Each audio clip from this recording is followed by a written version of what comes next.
Welcome to the Deep Dive. We're here to break down the critical details from the world's important financial updates. Today we're digging into Shell's Q3 2025 results. That's NYSE, ticker SHELF. They reported pre-market October 30th. Our plan: summarize the results, look at what drove them operationally, understand management's view on the economy, and assess their overall strategy. Right. And it's an interesting one this quarter because Shell actually delivered quite strong earnings. Adjusted earnings were $5.4 billion. That comfortably beat the consensus estimate, which was around $5.09 billion.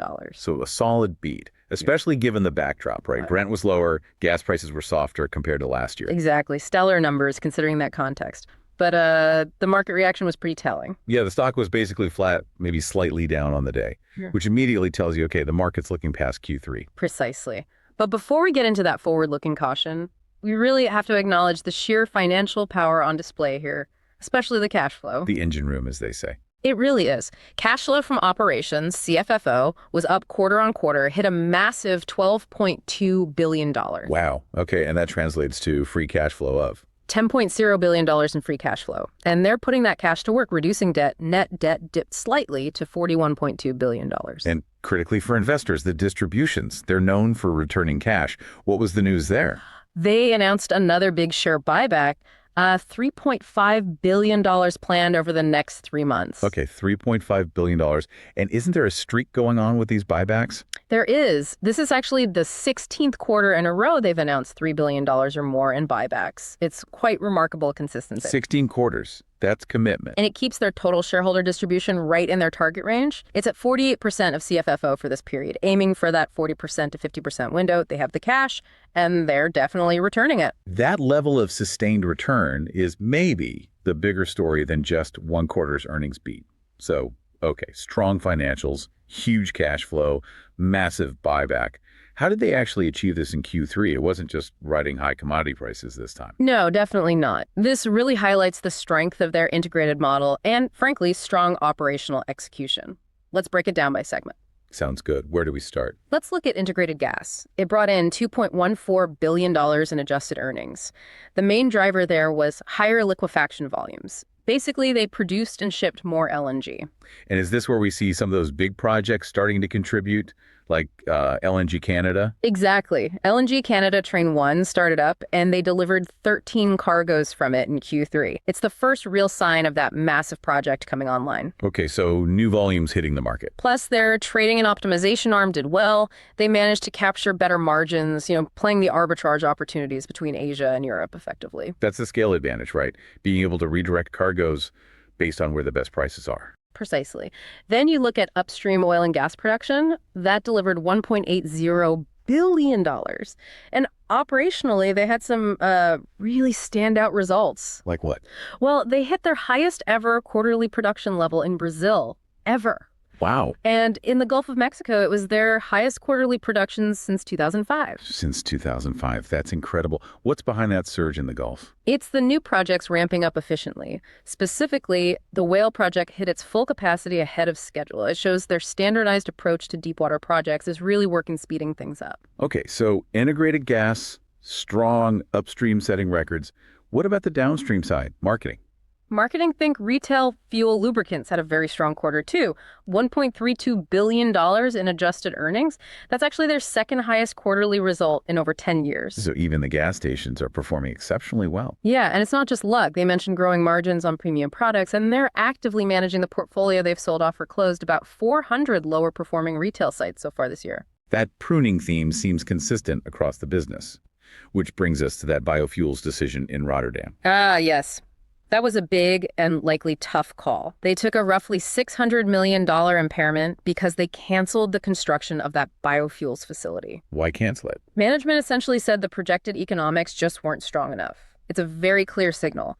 They're prioritizing value and returns over pushing ahead with a project, even a high-profile transition one, if the numbers don't stack up. So that $600 million impairment, while painful, reflects discipline. That capital can now go elsewhere, potentially back to shareholders via buybacks eventually. Right. And they also completed the sale of their stake in the Colonial Pipeline, raising about $1 billion. It's all part of this continuous effort to high-grade the asset base. Okay, so Q3 looks fantastic operationally and financially, which circles us back to the muted stock reaction. Why the disconnect? Because management spent a good chunk of time tempering expectations about the future, the macro outlook. The dreaded macro temper. What was the key message? They flagged what they called a highly credible scenario for oil oversupply in 2026.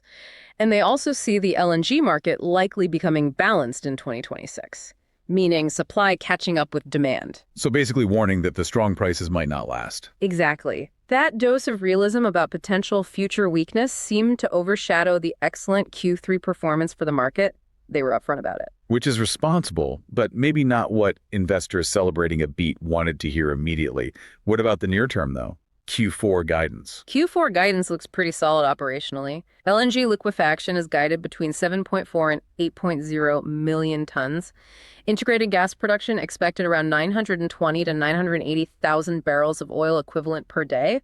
So the machine keeps running. And they talked a bit about technology too, specifically AI. Yeah. Was that just buzzwords or is there substance there? It felt like more than buzzwords. They gave concrete examples, using AI for predictive maintenance on major platforms like Olympus and Ursa in the Gulf, catching issues before they cause downtime. Okay. Operational efficiency. And also using it heavily in their trading business to help make faster, more optimal decisions in volatile markets. Interesting. And I noted something about linking AI demand to their own energy supply. Yes, that was quite forward-looking. They highlighted deals, like one with Google in the UK, to supply hyperscale data centers with low-carbon energy. They see the huge power demand from AI as a growth opportunity for their energy solutions business. Tying the tech boom directly to their core business. Okay. This connects to the broader restructuring efforts, right? Especially in chemicals and renewables. Absolutely. Let's start with chemicals. Management was blunt. It's facing a deep trough. So what's the plan there? Hunker down. Pretty much. Cash preservation is the name of the game. They're targeting hundreds of millions more in cuts to operating expenses and capital spending over the coming months. The goal is just to get that division to cash neutrality, basically stop it from burning cash by 2026. Tough times in chemicals. And renewables and energy solutions, or RNES. We're seeing a shift there too. A very significant strategic shift. They're reallocating capital away from building large-scale renewable generation assets. You know, solar farms, wind farms. Where's that capital going instead? Toward the trading side of the renewables business. Trading electrons, power purchase agreements, customer solutions.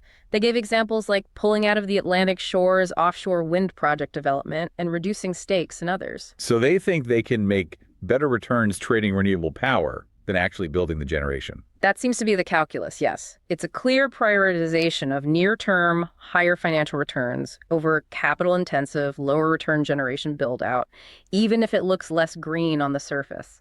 It's a value decision. This focus on returns and discipline feeds directly into the capital allocation discussion. Buybacks versus M&A. Right. Management made it crystal clear. That $3.5 billion quarterly buyback, that's effectively the hurdle rate for any potential acquisition. Meaning any deal has to promise better returns than just buying back their own stock. Precisely. They said the bar for M&A is very high. They're looking mainly at smaller, bolt-on deals in areas where they're already strong, like Brazil or near their Ursa platform in the Gulf, not chasing big, splashy deals right now. Makes sense given the macro caution. Yeah. On the growth front, LNG Canada is key, but the full impact takes time. Yeah, the full earnings impact from Train 1 and also the Pavilion energy acquisition they made won't really be felt until the second half of 2026.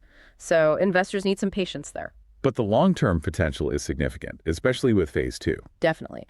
They're targeting a final investment decision on LNG Canada Phase 2 in 2026. And the big advantage is geography. Getting LNG to Asia from Canada is much quicker, like 10 days versus 25 from the U.S. Gulf Coast. That's a huge logistical and cost advantage. Okay, one last point before our theoretical trade idea. Q4 cash flow headwinds. Management flags some specific items. Yes, important context for the next quarter. They expect net debt to actually increase in Q4 compared to Q3. Why is that? Due to several $billion in timing issues, they call them unusuals.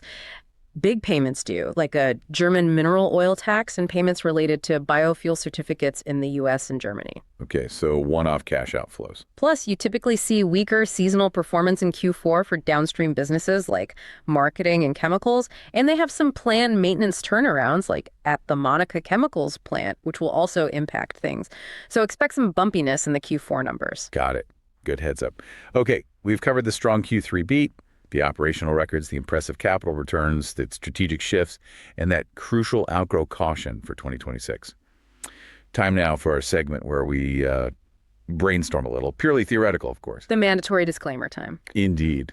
Nothing we're about to say is financial advice. This is purely for discussion and entertainment. Definitely not financial advice. Don't trade based on this. Absolutely. So the setup. Hey. Shell smashes Q3 estimates, keeps the massive buyback machine running hot, debt is manageable. But the stock treads water because management is being honest about potential weakness in 2026. Right. The market priced in that future caution immediately, maybe overreacting a bit to the honesty. So here's an outrageous, but maybe plausible trade idea built on that disconnect. It's a relative value play. Okay, I'm listening. The pitch is go long Shell ADRs, so Shell on the NYSE, and pair that long position with a short hedge against a, let's say, highly operationally leveraged, non-integrated U.S. E&P company. Ah, so long integrated giant, short pure play producer, betting on the business model difference. Exactly. What's the rationale? We're betting that Shell's unwavering commitment to that 40-50% CFFO distribution, especially the buyback, acts as a kind of financial cushion or floor for the stock. It's become almost sacrosanct. Okay, the buyback provides downside support. Then, if or when that 2026 oil oversupply scenario actually hits, who gets hurt more? The pure E&P player is way more exposed to falling prices. They don't have Shell's downstream or trading businesses to buffer the cash flow. Right, their earnings are almost entirely dependent on the upstream commodity price. Shell has other levers to pull. So the trade aims to profit from Shell's integrated model and its disciplined capital return policy, weathering the potential storm, better than a company purely exposed to the upstream price volatility that Shell's own management is warning about. It's a bet on resilience and discipline. Interesting. Playing the structural advantage against the macro headwind. To quickly recap then, Shell delivered a very strong Q3. Impressive cash flow, record operations in places like Brazil and the Gulf. The strategy is clear. Focus on high-grading assets, prioritize the buyback, manage costs tightly where needed. And even with their own cautious outlook for 2026, that distribution commitment looks solid. It's a story of integrated strength and financial discipline in action. Okay, let's leave you with a final provocative thought to consider. Management explicitly stated the $3.5 billion buyback is the benchmark for M&A. The CEO even mentioned seeing more potential deals proposed. But they still aren't clearing that high bar. The question is, how significant does that potential 2026 macro downturn the oil oversupply, the balanced LNG market, need to be before some attractive assets become cheap enough for Shell to say, okay, now this deal makes more sense than just buying back our own shares? When does the M&A switch potentially flip? That's the multi-billion-dollar question, isn't it? Finding that point where external opportunities finally outweigh the guaranteed return of the buyback? Something to watch. Thanks for joining us for this deep dive. And remember, one last time, none of this was financial advice. Please do your own research. We hope you'll join us again next time.